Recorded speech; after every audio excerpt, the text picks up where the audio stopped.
Hello everyone and welcome to Noah's Army Virtual Telethon 2020. I'm really honoured that Bud Jeffries has asked me to do this, so hopefully you're going to enjoy it.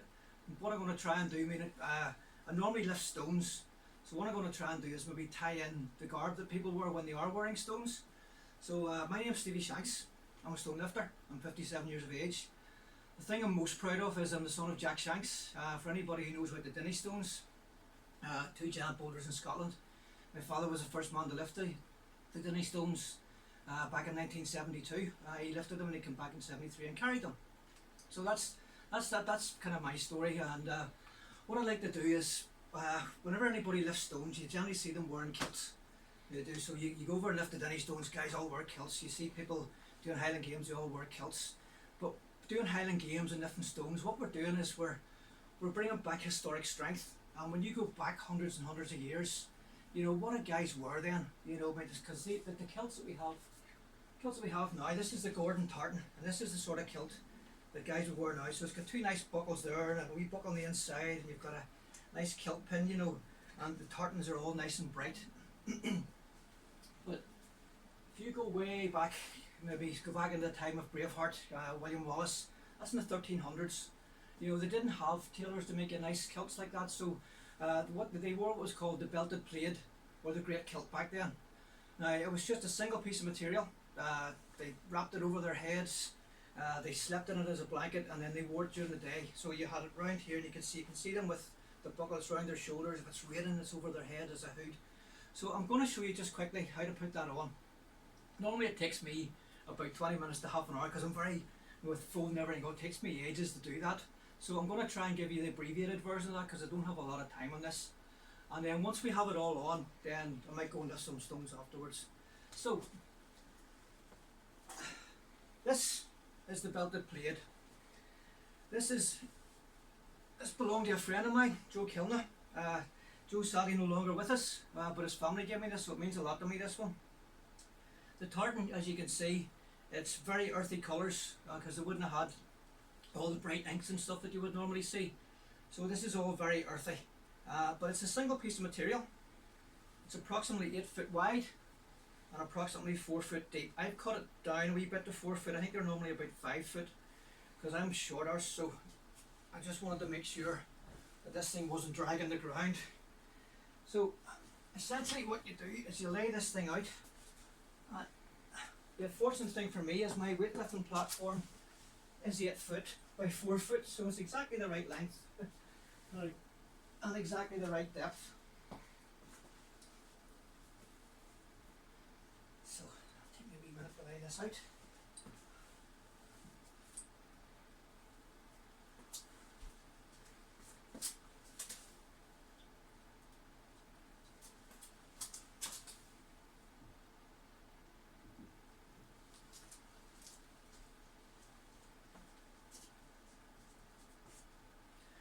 So all the stuff you see me wear at the minute, my wife lost her leg off of me when I came out tonight, because I'm wearing this for a reason. Whenever I get the kilt on, you'll see why all this and why the shorts and all that sort of stuff. So essentially what you have with any tartan, you have your main square, and you'll normally have smaller squares inside it. So what I do with this, obviously, what I'm trying to do is pleat it, and then leave enough so that it wraps around me and everything's nice and tight. Obviously it's way too wide, you have to wrap it around yourself about 4 times.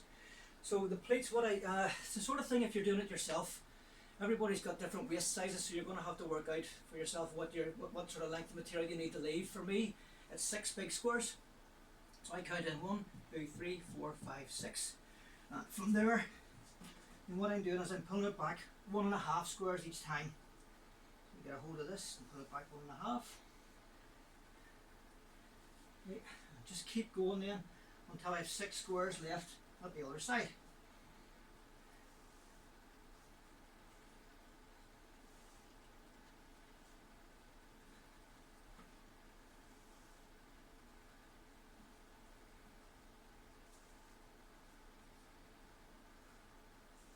So we're getting there now.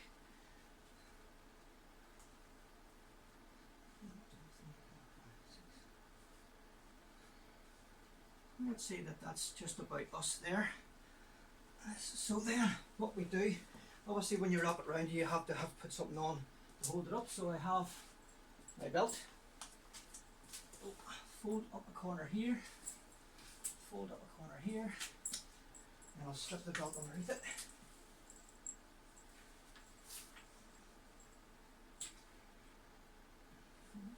Down. Okay, so this is the part where you lie on the ground and roll about a bit. So, in relation to the length of the kilt, everybody's got a different preference. Some people like it above their knees, some people like it below their knees. For me, it's different every time I do it, so we'll see what way it turns out tonight. But you kind of lie roughly. I kind of lie with the fold of my knees just on the edge of the plate here, because when you lie down, everything rides up a wee bit. So we pull this one over first, nice and straight, and then we pull this one over next. This is the bit that takes some time to make sure everything's nice and even. Then we get our belt, tie it up nice and tight, but not so tight you're cutting yourself in half.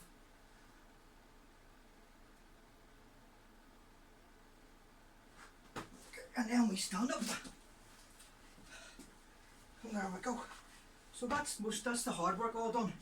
So this bit before we finish it off, this is if you were outside and it's cold, you're sitting around the campfire. You can pull this up over your shoulders. You can put it over your head as a hood. Mine's a wee bit short, but pull it like this. Or you can do sort of over and under. This is the bit where you see the Braveheart guys with the brooch. That's the way they wear it sometimes. You can see at the back you've got the pleats. So if you're wearing this and you don't want to pull it over your shoulders, then what we do is we put our big belt on. This is where I keep all my gold coins. Put this on here. Okay, so that's that bit. So then, do about halfway up, just pull it in half and tuck it up inside the belt. Pull the wee flap over. About halfway down, pull it up. Tuck it inside the belt, pull the wee flap back, and voila, there you have it, the great kilt, or the belted plate. Inside these two bits you have pockets, so you can put stuff in here, and it's very functional, very warm, and you also have the pleats at the back here. So that's it, there we have it. So I'm going to go and lift stones now. I'll be back in a minute.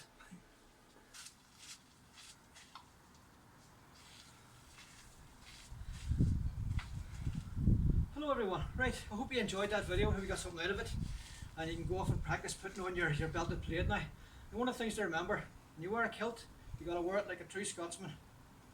So us here, our kick goes off, get rid of them.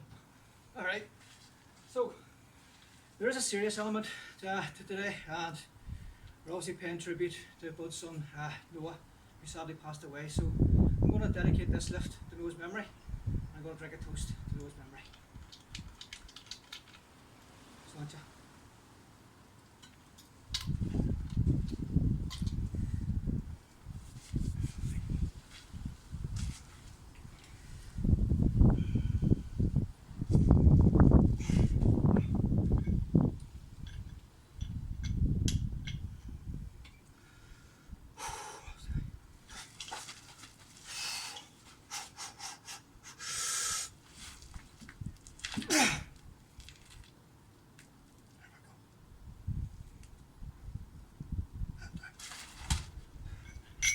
Well, guys, everyone, stay strong, stay safe.